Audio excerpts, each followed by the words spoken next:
Hello everyone, मैं आप सभी का आपके अपने चैनल में स्वागत करती हूँ। आई होप कि आप सभी लोग अच्छे होंगे। आज की वीडियो में हम लोग बिहार स्टेटी से संबंधित कुछ प्रश्नों को देखने वाले और यह प्रश्न शिक्षण कला एवं अध्यक्षता से संबंधित है। तो चलिए हम लोग प्रश्नों को देखने का सिलसिला स्टार्ट करते हैं और देखते हैं प्रश्नों को। तो फर्स्ट क्वेश्चन में बोला जा रहा है, निम्न में से शिक्षा में कौन सा संसाधन सम्मिलित नहीं है? Education does not include the flowing resource. ये ऑप्शन में भूजल संसाधन, ग्राउंड वाटर रिसोर्स, फिर बी ऑप्शन में है वित्तीय संसाधन, फाइनेंशियल रिसोर्स, और सी में है मानव संसाधन, ह्यूमन रिसोर्स, और डी ऑप्शन में है सामग्री संबंधी संसाधन, मटेरियल रिसोर्स। बताना है कौन सा ऑप्शन राइट है, आप लोग बताइए।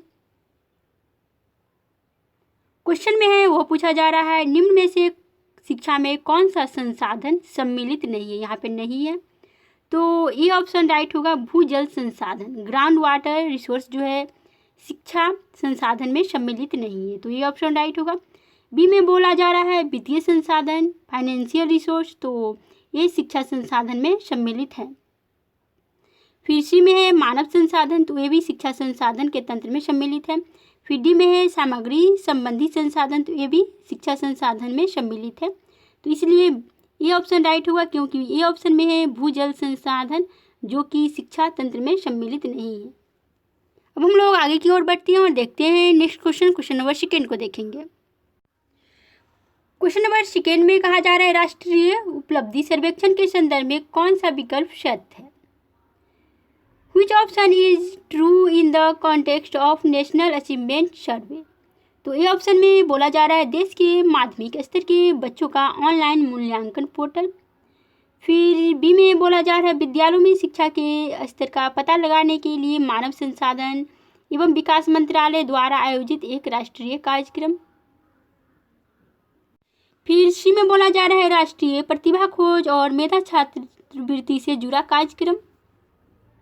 और डी ऑप्शन में है इनमें से सभी विकल्प सत्य है, ऑल ऑफ दिस। बताना है कौन सा ऑप्शन राइट है, आप लोग बताइए। तो इसका बी ऑप्शन राइट होगा, विद्यालयों में शिक्षा के स्तर का पता लगाने के लिए मानव संसाधन एवं विकास मंत्रालय द्वारा आयोजित एक राष्ट्रीय कार्यक्रम।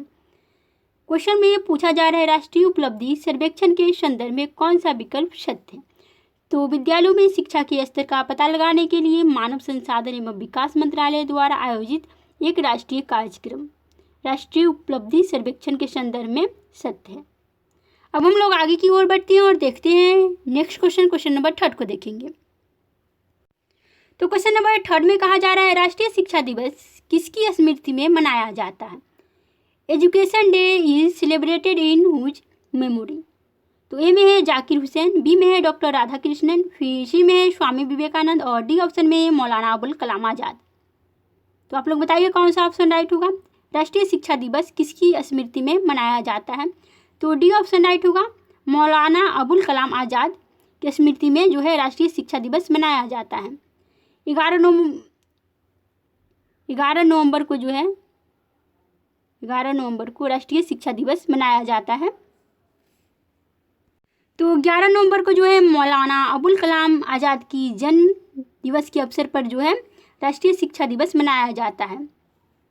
मौलाना अबुल कलाम आज़ाद जब भारत स्वतंत्र हुआ तो पहले शिक्षा मंत्री बने थे। First education minister Maulana Abul Kalam Azad थे। अब हम लोग आगे बढ़ते हैं और देखते हैं नेक्स्ट क्वेश्चन नंबर फोर्थ को देखेंगे।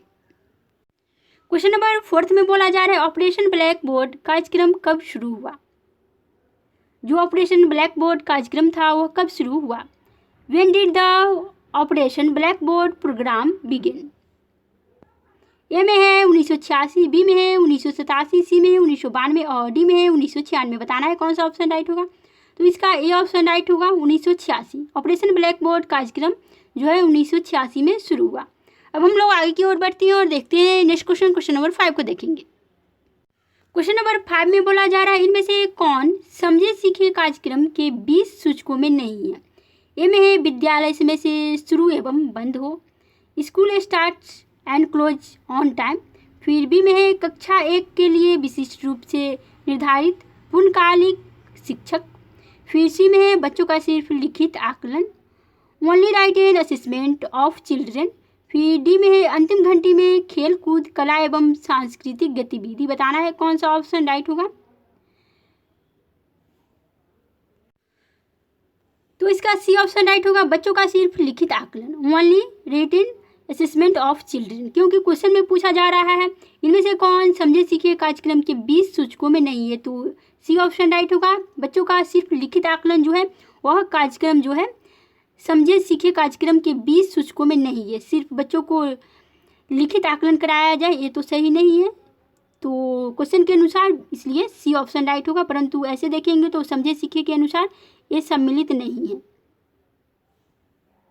हम बाकी सभी ऑप्शन को भी हम लोग देखेंगे। तो ए में है विद्यालय समय से शुरू एवं बंद हो, तो सही है, समझे सीखे कार्यक्रम के 20 सूचकों में यह सम्मिलित है। विद्यालय जो है समय से शुरू एवं बंद हो, school started and close on time. फिर बी में है कक्षा 1 के लिए विशिष्ट रूप से निर्धारित पूर्णकालिक शिक्षक, ये भी सही है, बी वाला भी समझे सीखे कार्यक्रम के 20 सूचकों में सम्मिलित है। फिर डी में है अंतिम घंटी में खेलकूद कला एवं सांस्कृतिक गतिविधि शामिल हो, तो ये भी सम्मिलित है, समझे सीखे कार्यक्रम के 20 सूचकों में डी ऑप्शन भी सम्मिलित है। सिर्फ सी वाला जो है समझे सीखे कार्यक्रम के 20 सूचकों में सम्मिलित नहीं, इसलिए सी ऑप्शन राइट होगा, क्योंकि इसमें नहीं पूछा जा रहा है। अब हम लोग आगे की ओर बढ़ते हैं और देखते हैं नेक्स्ट क्वेश्चन, क्वेश्चन नंबर 6 को देखेंगे। क्वेश्चन नंबर 7 में कहा जा रहा है उत्पीड़ितों का शिक्षा शास्त्र के लेखक है।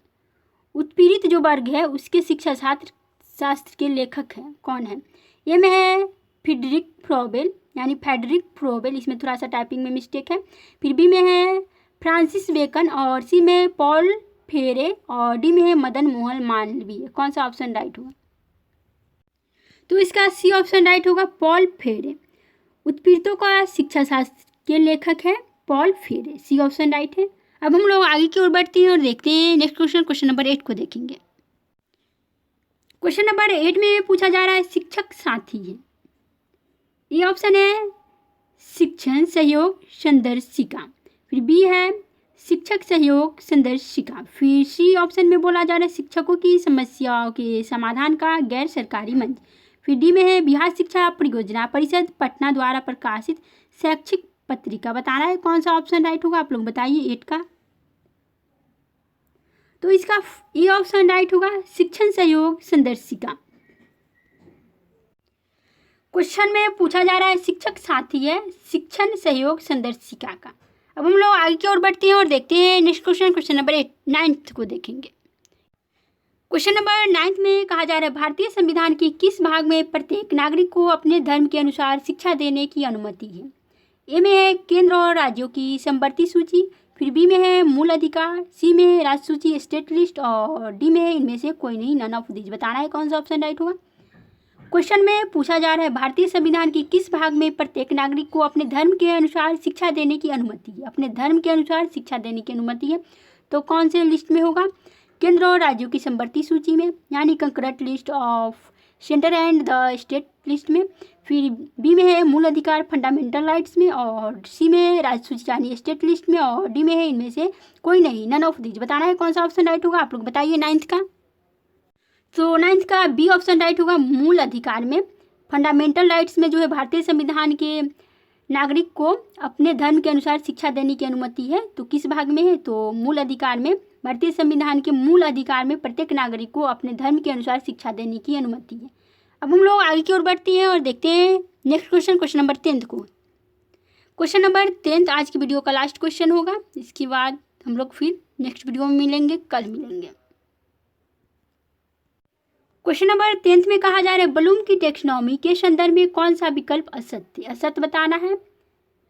तो ए में है यह शिक्षा के अंतर्गत सीखने के उद्देश्यों के वर्गीकरण से संबंधित है, ब्लूम टेक्सोनॉमी जो है सो, और बी में है इसका प्रकाशन 1966 ईस्वी में हुआ, फिर सी में है यह बच्चों के बौद्धिक विकास में योगदान देती है, फिर डी में है इसका नामकरण शैक्षिक मनोवैज्ञानिक बेंजामिन ब्लूम के नाम पर हुआ।